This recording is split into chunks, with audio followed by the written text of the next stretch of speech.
বন্ধুরা, দেখো আমাদের বাড়িতে গণপতি পূজা হয়েছে। ছোট্ট একটা গণপতি আমরা এনেছি, খুব আদর করে আমাদের ঘরে বসিয়ে পূজা করেছি। দেখো কেমন লাগছে। পুরো পুজোটা তোমাদের সঙ্গে শেয়ার করব, সঙ্গে থাকবে। জয় গণেশা।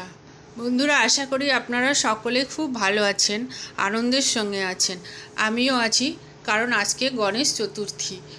ভাদ্র মাসের শুক্লপক্ষের চতুর্থী তিথিতে এই দিনটি পালন করা হয় বা গণেশ পূজা করা হয় বা গণেশজিকে ঘরে স্থাপনা করা হয়। অনেকে 10 দিনের জন্যও করেন, অনেকে 3 দিনের জন্যও করেন, অনেকে আবার 1 দিনের জন্যও করেন। আমি এখানে 1 দিনের জন্যই করেছি, খুবই সামান্য আয়োজনে। তো আমি আপনাদের সঙ্গে শেয়ার করছি। তো আপনারা দেখতে থাকুন, যদি ভালো লাগে একটা লাইক, শেয়ার, সাবস্ক্রাইব করে দেবেন। আমার খুব সামান্য আয়োজন আছে, শুধু মনের ভক্তি আর অন্তরের প্রেম, এই দিয়েই আমি গণেশ পূজা করছি। আর অল্প কিছু সামগ্রী আমি আয়োজন করেছি। এখানে আমি সবার প্রথমে মৌলি সুতো অর্পণ করলাম এবং গাঁদা ফুলের মালা আমি পরিয়ে দিচ্ছি।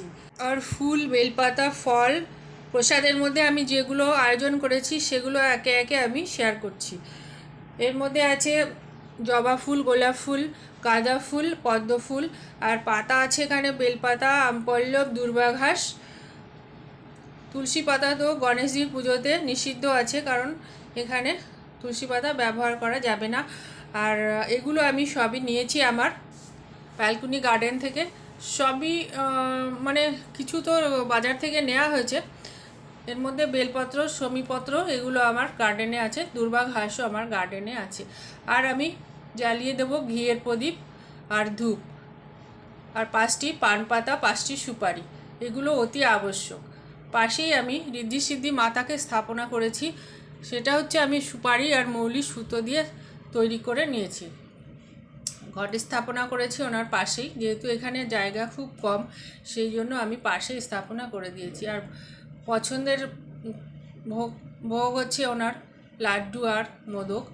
এছাড়াও আছে যে 21টি দুর্বা, এটা তো অতি প্রয়োজন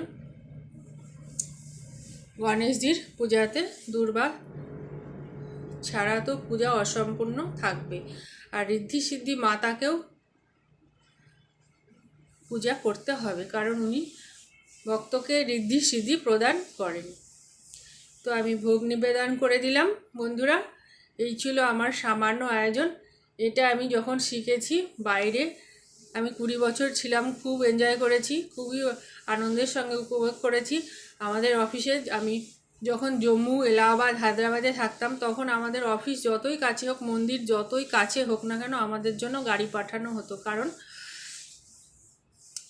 বাচ্চার সব ফ্যামিলি মিলে আমরা গাড়ি করে অফিসে পৌঁছাতাম। 3-4 দিন খুব আনন্দ করেছি। আর মাঝে একদিন হলদি কুমকুম অনুষ্ঠান থাকে, সেদিনও আমরা খুব আনন্দ করতাম। মহারাষ্ট্রের লোকেরা আমাদের ওই দিন গিফটও দিতেন।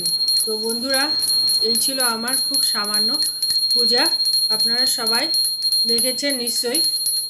তো ভালো থাকবেন, আগামী বছরের জন্য আবার দেখা হবে। গণেশজি সবাইকে ভালো রাখুন, আপনারা সবাই ভালো থাকুন।